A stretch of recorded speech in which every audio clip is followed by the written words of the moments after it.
Você deve estar perguntando, cadê a miséria, a sujeira? Normalmente, quando se fala em missões, é esse tipo de imagem que as pessoas costumam colocar, até mesmo para sensibilizar as pessoas. Mas o nosso propósito aqui é um pouco diferente.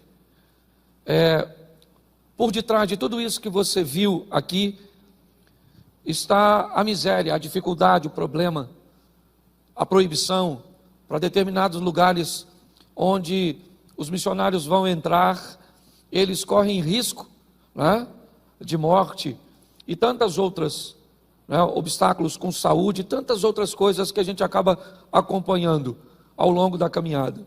Mas nós temos aprendido, como o Eduardo ministrou aqui no momento da oferta, que a nossa generosidade tem que ser por amor. O Robert não falou, mas quando ele saiu para missões, ele saiu com a garantia do amparo de uma igreja.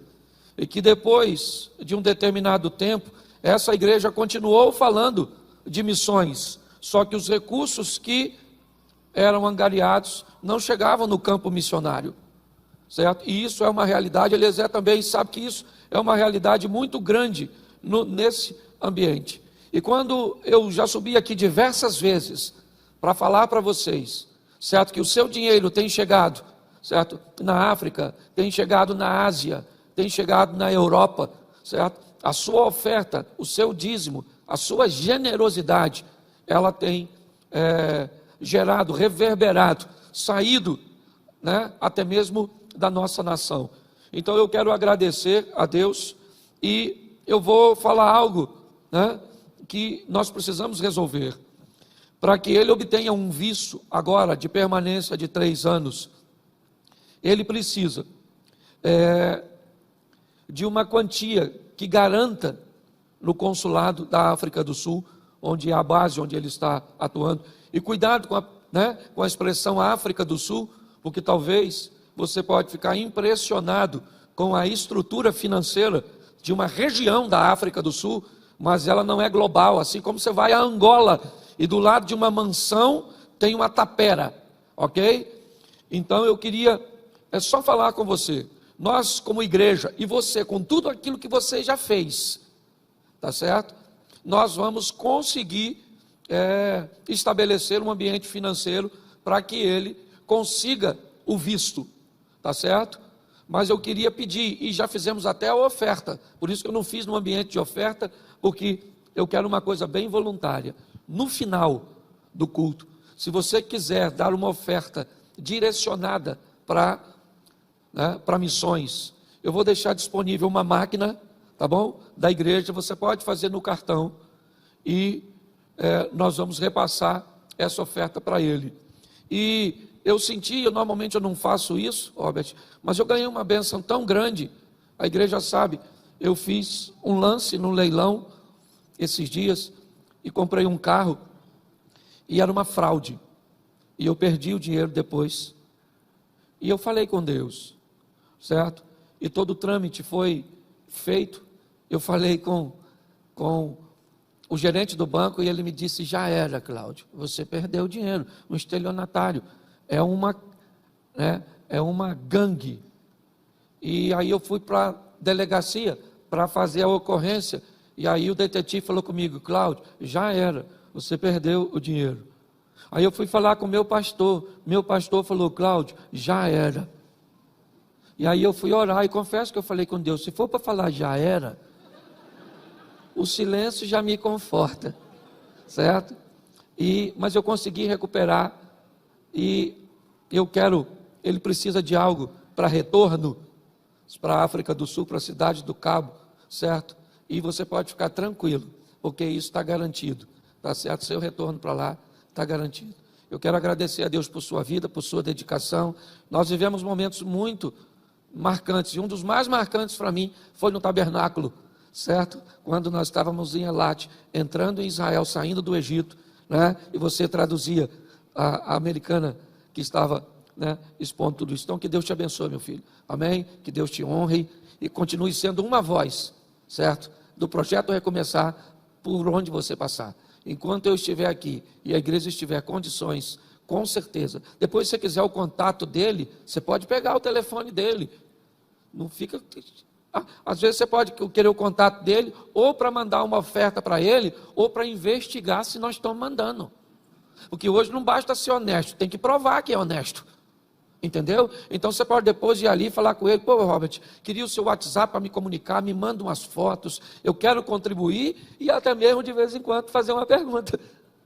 Robert, o projeto está mandando a igreja o dinheirinho lá, e se não tiver, pode dar uma dura na gente, mas isso não vai ser necessário. Posso ouvir um amém da igreja? Então você abre a sua Bíblia rapidinho, aí, livro dos Juízes, capítulo de número 6, a partir do verso 1, eu quero só fazer uma reflexão com vocês, até porque eu acho que o ambiente aqui bíblico é bem parecido com tudo aquilo que nós estamos enfrentando, então eu vou ler bastante, mas vou falar pouquinho. Vamos lá. Porém os filhos de Israel fizeram o que parecia mal aos olhos do Senhor, e o Senhor os deu nas mãos dos midianitas por 7 anos. Prevalecendo a mão dos midianitas sobre Israel, fizeram os filhos de Israel para si, por causa dos midianitas, as covas que estão nos montes, e as cavernas e as fortificações. Porque sucedia que, semeando Israel, subiam os midianitas e os amalequitas, e também os do Oriente, contra eles subiam, e punham-se contra eles em campo, e destruía a novidade da terra, até chegarem a Gaza, e não deixavam mantimento em Israel, nem ovelhas, nem bois, e nem jumentos, porque subiam com os seus gados e tendas, e vinham como gafanhotos, e em tanta multidão, que não se podiam contar, nem a eles, nem aos seus camelos, e entravam na terra para destruir. Assim, Israel empobreceu muito pela presença dos midianitas. Então, os filhos de Israel clamaram ao Senhor.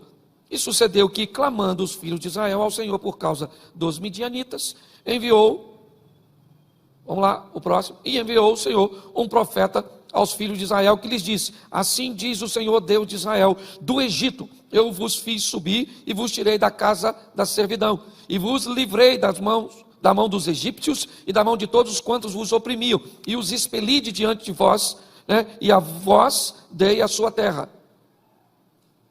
Então, muda para o 11 aí.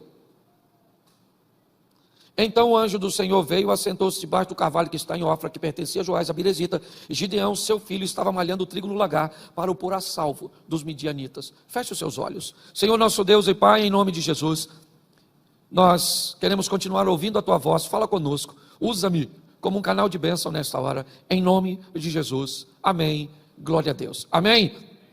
A primeira coisa que eu quero chamar a sua atenção para o texto, é que na maioria dos textos do Velho Testamento, você não vai encontrar nenhuma honra e nenhuma expressão de atividade satânica. Todas as vezes que o mal for aparecer no Velho Testamento, ou a grande maioria deles, você sempre vai ver o Senhor sendo designado como o autor do mal. Isso era uma prática muito comum, certo, no Velho Testamento. O espírito mau que atormenta Saul, ele vem da parte do Senhor. É o Senhor que endurece o coração do faraó, e não há expressão de que quando Moisés desce ao Egito, certo, para negociar com o faraó como um estadista, não há nenhuma expressão de uma ação satânica. Sempre é muito claro no texto bíblico que é Deus que endurece o coração do faraó.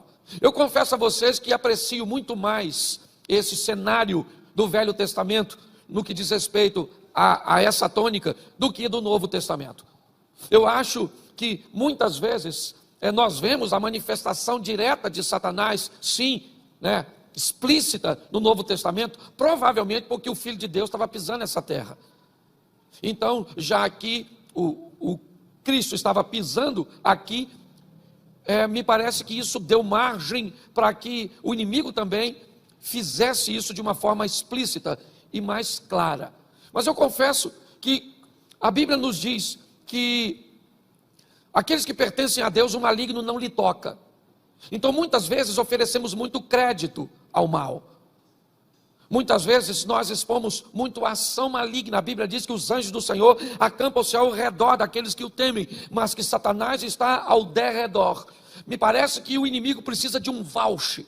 Ele precisa de uma autorização, ele precisa de um ingresso para entrar na nossa família, para entrar nos nossos negócios, porque nós somos capazes de blindar tudo isso, mantendo uma comunhão com Deus, uma afinidade, um estreitamento de relacionamento para com Deus.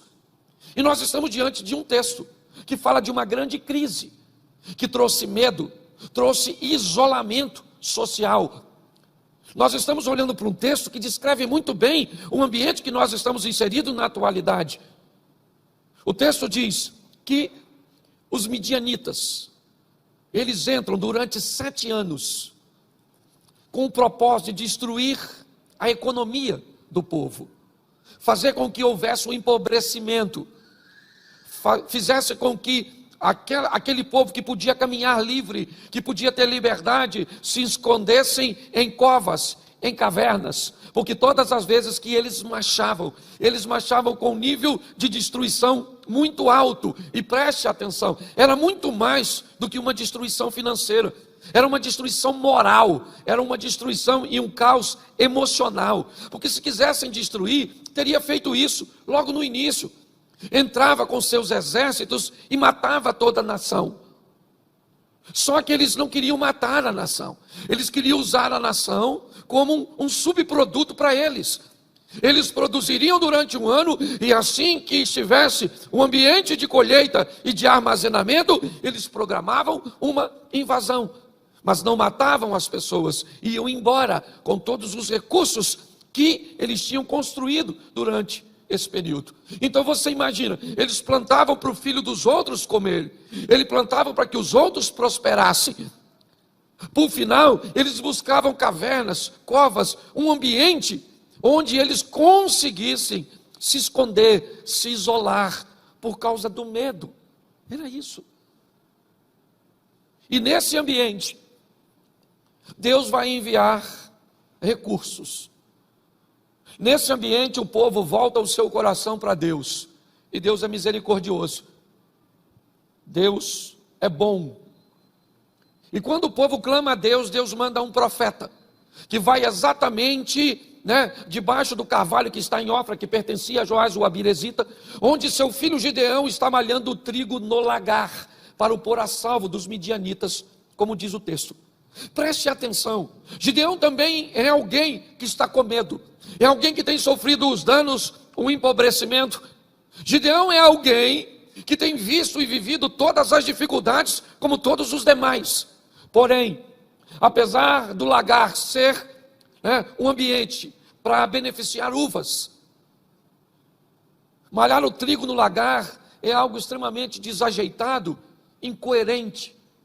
Para malhar o trigo, ele precisava de um espaço maior, de uma condição mais favorável. Mas ele não tem isso.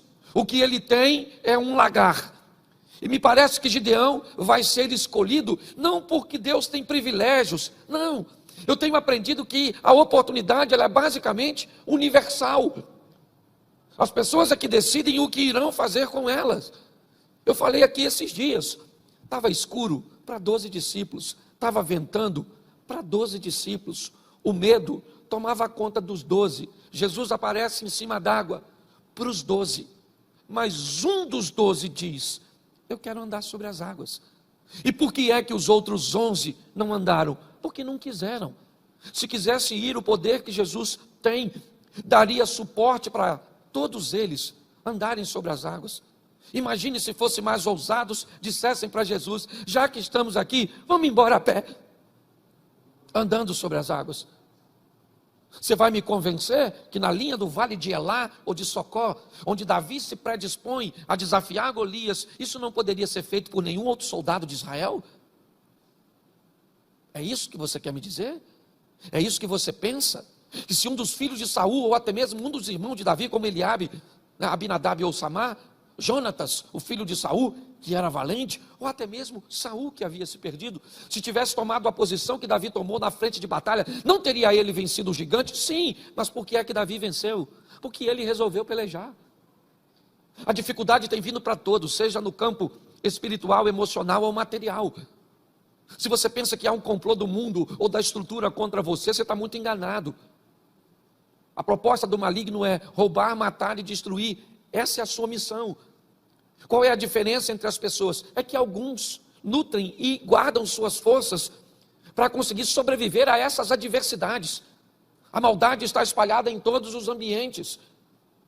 Ah, pastor, mas Jesus vai voltar e tem que se cumprir tudo isso, tem que se cumprir e vai, mas isso não significa que eu que tenho que abrir uma concessão para aceitar tudo isso, de qualquer maneira. Nós somos um soldado de Cristo, enquanto nós pudermos, nós vamos estar lutando contra o sistema. Posso ouvir um amém da igreja? É isso, é assim que funciona. Apesar de todo aperto, de toda dificuldade, de todo ambiente inadequado, Gideão é alguém que está trabalhando, para quê? Para levar recursos para sua família, num ambiente exposto, não. Ele está num ambiente onde as pessoas não consigam vê-lo, um lagar, um ambiente pequeno, onde seu propósito é malhar o trigo e escondê-lo para alimentar a sua família.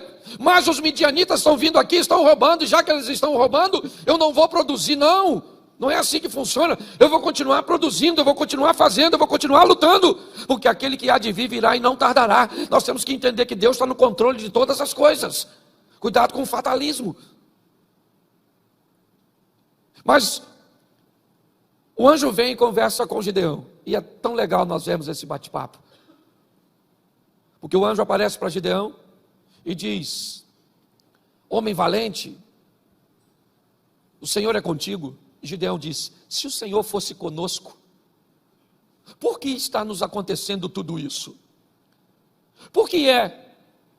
Olhe bem, ele continua trabalhando, é verdade, ele continua lutando, mas quando alguém aparece para ele, né, eu não sei se ele conseguiu identificar que era um anjo,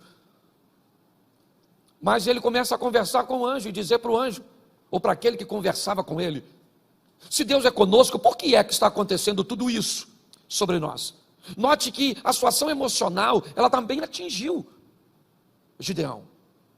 Quando o anjo começa a falar da força de Gideão, ele não está falando da força de Sansão, não, de uma força que se exterioriza para vencer, certo? Para pegar uma queixada, para enfrentar os desafios, para derrubar as colunas do templo. Não, é de uma força interior, de alguém que reúne o restinho de suas forças para plantar e colher em ambiente inóspito, inadequado.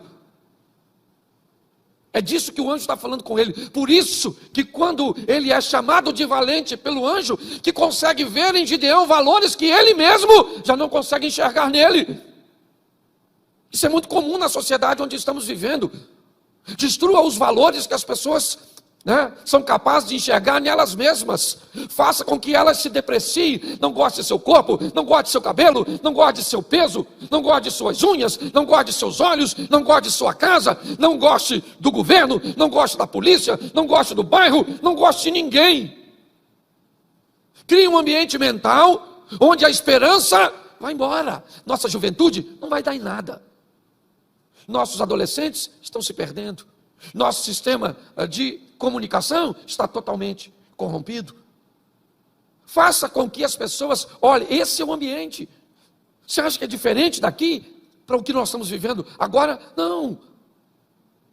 Onde nós ligamos e tudo que ouvimos tem a ver com caos, tem a ver com tragédia, tem a ver com problemas, tem a ver com dificuldade. Quando Gideão é abordado por um anjo enviado de Deus, falando sobre uma possível mudança de quadro, Gideão diz: não, se Deus fosse conosco, isso tudo não estaria assim.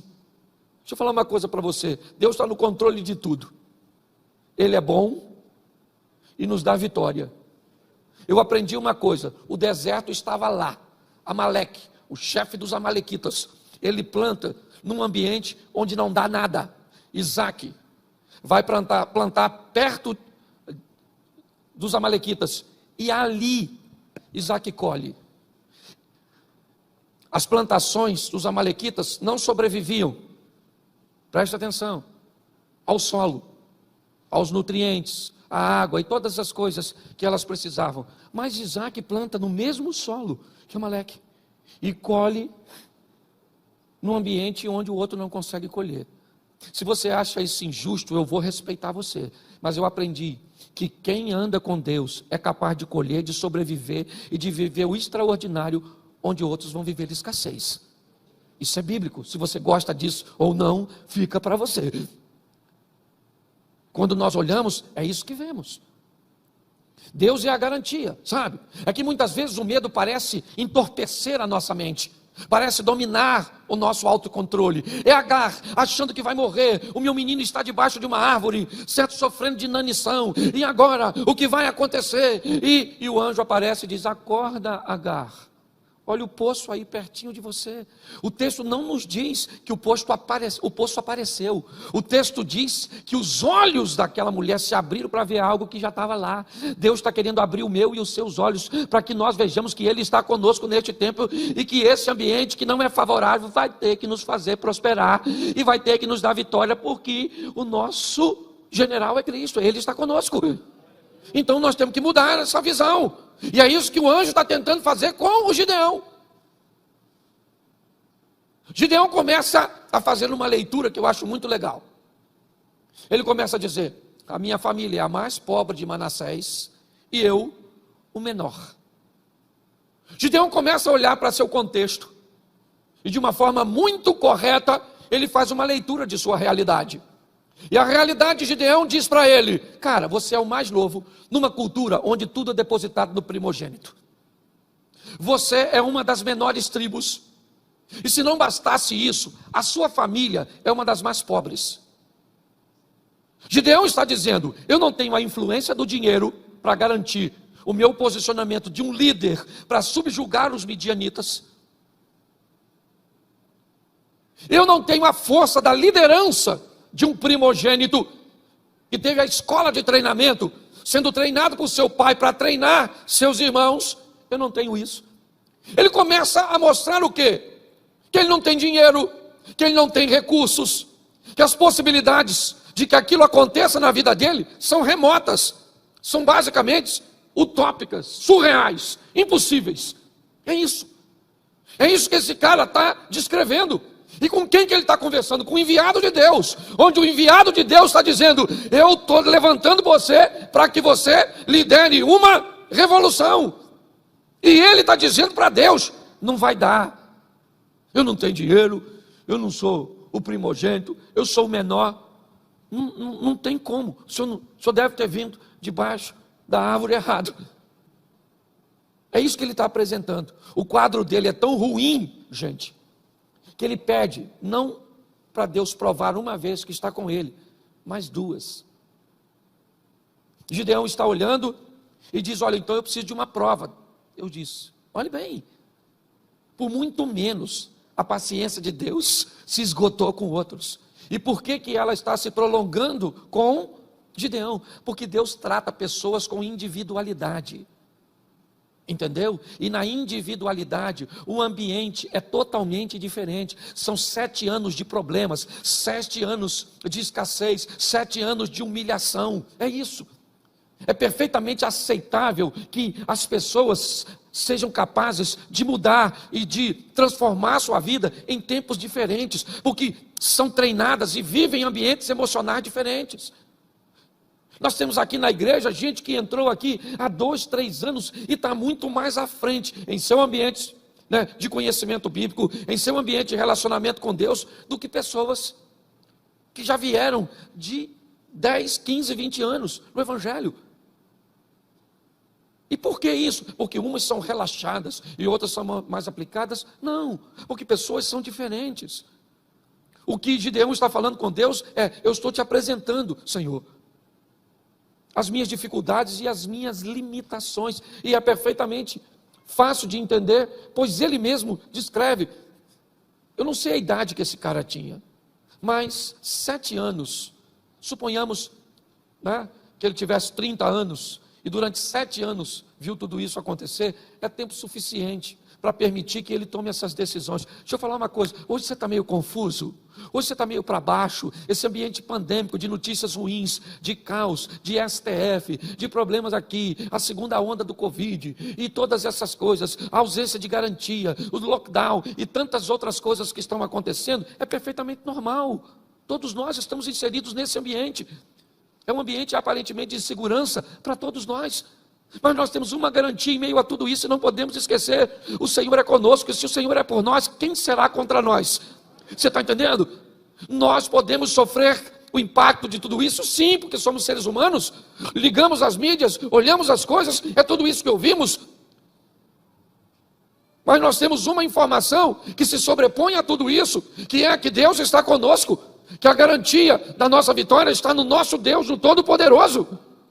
E quando olhamos para isso, é sobre isso que eu quero caminhar com vocês agora.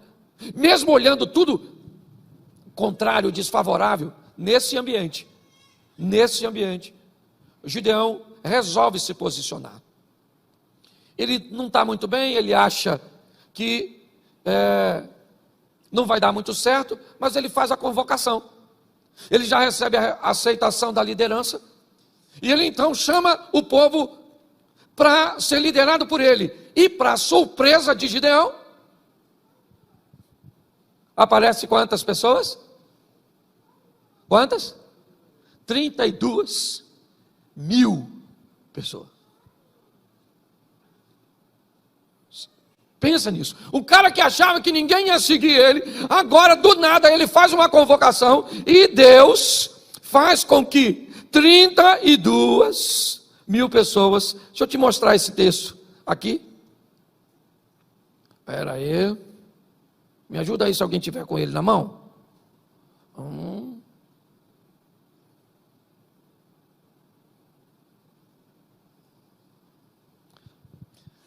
Capítulo 7, verso 3. Põe o 3 aqui que aí fica mais rápido. Agora, pois, apregou aos ouvidos do povo, dizendo: quem for covarde ou medroso, que volte e vá-se apressadamente das montanhas de Gileade. Então voltaram do povo, quantos? Quantos? Quantos? O cara tem 32.000 homens para ir numa batalha. E agora, ele que estava com medo antes, agora ficou corajoso para aceitar o projeto. E quando ele viu aquela multidão de gente, ele falou: agora nós estamos juntos, 32.000 homens. Se eu estava com medo, não estou mais. Aí Deus mexe no medo e diz: pergunta, quem desse pessoal aí que está com medo, mande para casa. Ele deve ter pensado: além de mim? E ele pergunta: quem está com medo pode ir embora. 22.000, cara. Pensa ele olhando 22.000. Mas ainda sobrou 10.000. E 10.000 é gente pra caramba, né? Sim ou não? Sim ou não? Mas Deus achou que era muito. Porque não basta ganhar uma batalha, gente. É recuperar a atmosfera de fé no coração do povo. Não é ganhar uma batalha contra os midianitas, contra os moradores das montanhas de Seir, contra amalequitas, contra jebuseus, cananeus, perizeus, heteus, e quem você quiser colocar, gigantes, filhos de Anak, faça o que você quiser, egípcios, assírios, babilônicos. Não é isso. A questão não é ganhar uma vitória, a questão é construir dentro desse povo algo que se perdeu, o comprometimento e a fé no Deus verdadeiro. Quando sobra 10.000 homens, ainda dá para ir, 22, ainda estão indo. E Deus diz: agora leva essa turma para beber água. E eu só tenho mais um processo seletivo. Quem pegar água com a mão e trazer a boca, você separa para um canto. E quem baixar para lamber, para tomar direto, você separa para lá. Certo? 300 homens pegaram a água e trouxeram aqui, e 9.700 lamberam. O que Gideão deve ter pensado? Deus vai mandar embora os 300, e eu ainda vou com 9.700. Deus falou: manda os 9.700 embora, porque nós vamos agora com 300. Pô, gente, de 32.000 sobrar 300, me parece que Deus está querendo jogar a fé que esse pobre coitado está tentando construir de ralo abaixo. A nossa garantia para vencermos as batalhas, por muitas vezes, vão estar em nossas mãos. Isso é verdade. Expertise, nossa preparação, conhecimento, network e tantas outras coisas. Mas tem coisas que as mãos não resolvem, que são os joelhos que vão resolver. Que é no altar que se resolve, que é na presença do Eterno e na manifestação de Deus. É assim que funciona. O processo, às vezes, pode ser totalmente resolvido por Deus, como a abertura do Mar Vermelho e até mesmo ao Jordão. Mas chega em determinado tempo que Deus diz: agora não é só comigo, eu derrubo os muros e você entra com os soldados e conquista Jericó. Me parece que é um crescimento, é o que nós precisamos viver com Deus, e grande parte de nós, às vezes me parece que não foi habilitada para isso, não foi habilitada. Entenda, em determinados momentos a chave vira, você precisa ir para a próxima fase, você precisa ir para o novo nível, e algumas pessoas não são habilitadas para ir para o novo nível. Sabe? Me parece que é como se chegasse um novo aplicativo ou uma nova versão daquilo que você gosta muito de utilizar. Você não tem mais condições de fazer o upgrade, sabe? Essa passagem para o próximo nível, para viver o incrível, o extraordinário, o sensacional. É com 300 homens que esse cara vai a uma batalha, não para ganhar a guerra. Ela é derrota garantida. O propósito de Deus aqui, gente, é outro. É virar a chave na mente daquele povo.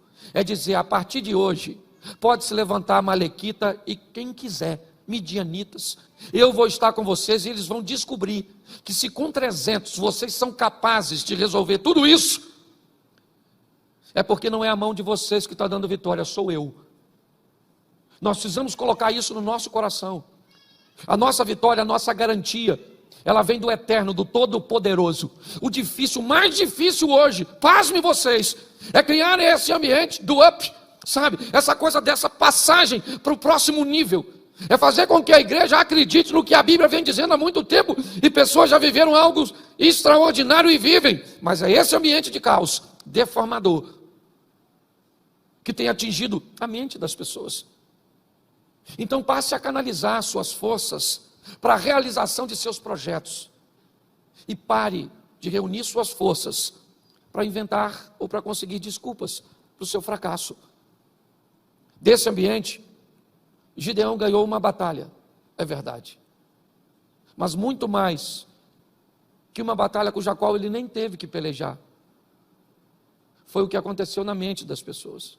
Nós estamos lutando aqui há muito tempo para que as pessoas virem a chave. Por isso, a nossa pulseirinha, eu até no banho deixei em casa, Romanos 12, 2, certo? Mude sua mente, mude sua vida. Nosso propósito é levar você para a próxima fase da sua vida. Mas isso só é possível se você desejar fazer essa transição. Independente do ambiente religioso que você viva, onde Cristo é o Senhor. Eu vi uma frase essa semana passada que gostei muito. Às vezes, terminando o culto ou falando com a internet, nós tínhamos o hábito de dizer, você que está aí, procure uma igreja mais próxima da sua casa. E alguém me corrigiu e me disse, pastor, quando for dizer isso, diga, procure uma igreja mais próxima da sua Bíblia. Porque tem igreja que está mais próxima da sua casa, mas está muito longe da sua Bíblia. Vamos viver uma vida onde o nome do Senhor seja glorificado através de nós. Onde a próxima geração, certo? Vai até ler a Bíblia, mas muito mais do que ler a Bíblia, ela vai olhar para a nossa vida. Quando Jesus muda a história do endemoniado, ele não diz, vá para a sua casa e fale para eles o que eu fiz por você. Vá para a sua casa e mostre para eles quão grandes coisas fez o Senhor por ti e como teve misericórdia de ti. 2 anos e meio depois, Jesus volta por Sidom e Tiro, ao território de Decápolis, e 4.000 homens, sem falar mulheres e crianças, estão prontas para ouvir o que Jesus tem a dizer. E o único missionário que ficou lá, Robert, foi o camarada que andava nu, atacava as pessoas, certo? Por quê? Porque ele consegue enxergar valores que nós não conseguimos enxergar. O ano está acabando, é verdade, e ele ainda pode trazer para a sua vida coisas extraordinárias. Para Deus fazer um milagre, o ano não precisa virar, o que precisa virar é essa chave na sua e na minha mente. Então eu preciso que você fique de pé agora e saia, porque hoje é o primeiro dia da semana e hoje, né, já é basicamente a última semana, né? A outra não se completa totalmente. Então você tem aí aproximadamente o que, 10 dias? Mais ou menos isso, certo? Para viver o incrível de Deus. O incrível de Deus. Eu estava vendo aqui o Ministério de Louvor cantando, pedindo a resposta da igreja. Essa máscara não nos deixa cantar direito. Todo mundo cantando para dentro. Eu estava vendo eles aqui pedindo, vamos lá, gente! E a gente, se cantar muito, quando tentar puxar o ar, a máscara entra na boca, se for as fininhas, até te sufoca. Certo? Então nós vamos fazer, se prepare, quando tudo isso acabar, guarde sua máscara, não jogue fora. Nós vamos fazer o culto da máscara. Tacar fogo nessa peste. Não é? Mas eu queria que você saísse daqui hoje para viver o incrível, o sensacional, o fantástico. Você acredita que isso pode acontecer nesse restinho de tempo? Amém? Então feche seus olhos agora. Senhor nosso Deus e Pai, em nome de Jesus, eu quero te agradecer, ó Deus, por cada lar aqui representado. Estamos no final, ou na reta final. E o momento é a unidade indivisível do tempo. E o Senhor precisa de um momento, para realizar o milagre. Abençoa a nossa casa, a nossa família, os nossos negócios, a nossa saúde. Conforta o coração daqueles que perderam seus entes queridos. E protege, ó Pai, a nossa casa desse mal que tem assolado o mundo. Te damos graças e que essa seja uma semana de boas notícias. E essa seja uma semana de bons negócios. Ó Pai, que a tua bênção seja sobre o teu povo. Em nome de Jesus, você pode dizer amém? Só antes de terminar, a Bíblia me ensinou uma coisa. Ele veio aqui com sua família, mas não vem como político. É um amigo. E eu quero agradecer por sua presença, pela presença da sua família. Tá ok? Que Deus abençoe, Rosenberg. Que Deus continue te abençoando, abençoando as obras de suas mãos. Feche seus olhos. Que o grande amor de Deus, nosso Pai, a graça de nosso Senhor e Salvador Jesus Cristo e as doces consolações do Santo Espírito de Deus, seja para com todo o povo do Senhor e todos digam, que Deus te abençoe, vá em paz e